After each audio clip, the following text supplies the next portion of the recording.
Within AI security circles, viral jailbreaks, known as Pliny the Liberator, have drawn focus as a way to aggressively breach a model's core safety alignment. The center of this activity is the L1B3 RTAS repository. With nearly 20,000 stars, it hosts targeted templates for OpenAI, Anthropic, and Google. The project claims that specific out-of-distribution characters can reset an LLM's consciousness and bypass its safety training. Peer-reviewed research does not support this mystical framing.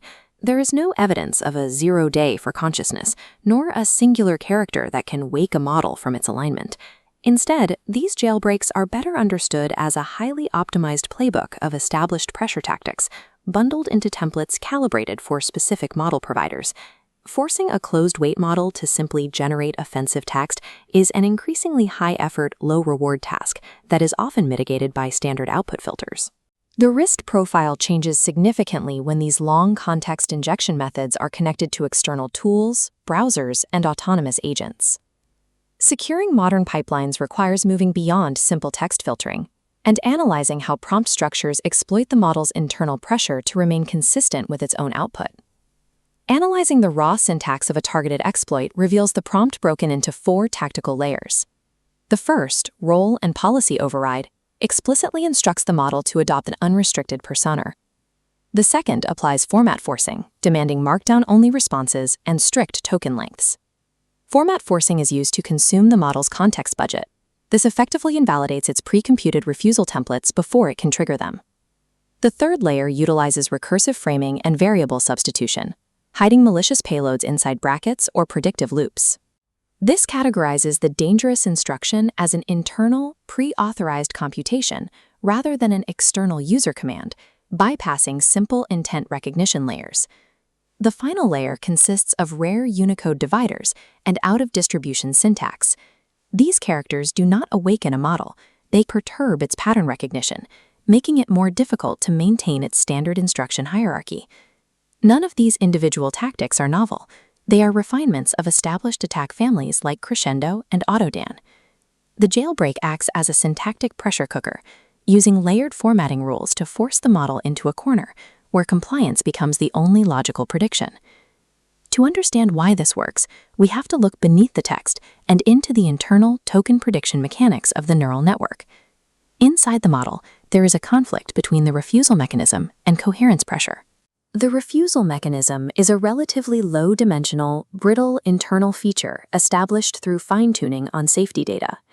Because this feature is low-dimensional, it is fragile. It is most effective within its training distribution, but struggles when faced with strange exploit syntax.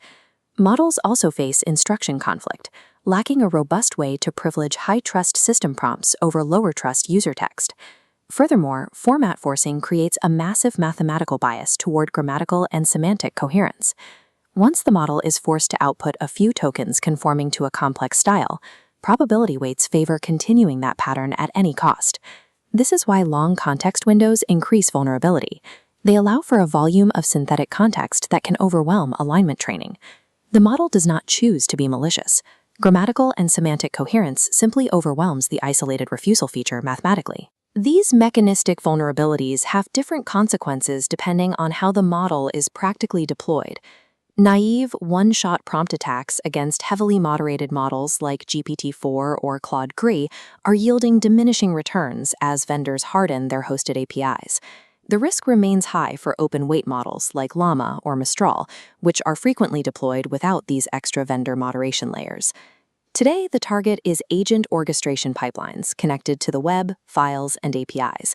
These systems suffer from harm decomposition. An orchestrator slices a malicious plan into segmented, neutral microtasks.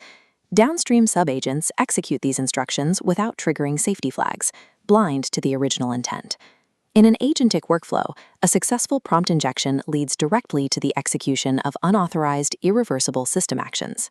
Early AI security failed because it treated alignment as a problem that could be solved entirely at the model layer with RLHF and static filters. Static classifiers alone cannot win a war against adaptive, semantic prompt injections that are designed specifically to evade them. Major vendors now recommend a defense-in-depth architecture to protect systems from model-level failures.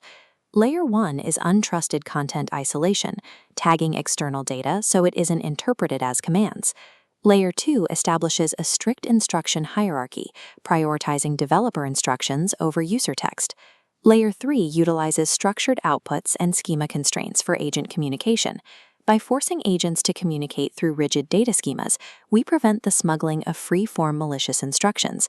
The final safeguard is least privilege sandboxing and human approval gates for high-impact tool execution. This layered pipeline is designed to contain the blast radius, ensuring the system remains secure even if the model itself is tricked by coherence pressure. Robust AI security requires accepting that you cannot build an inherently invincible brain. Instead, you must engineer a surrounding system that limits the damage it can do when the core model inevitably fails.